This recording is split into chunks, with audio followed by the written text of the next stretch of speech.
Sumigaw sa galak ang mga nilalang at purihin ang Diyos na may kagalakan.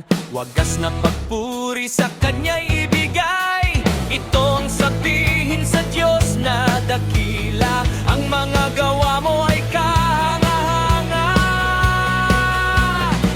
Ang lahat sa lupa ika'y sinasamba. Awit ng papuri yaong kinakanta. Ang iyong pangalay pinupuri nila. Ang ginawa ng Diyos lapit at pagmasdan.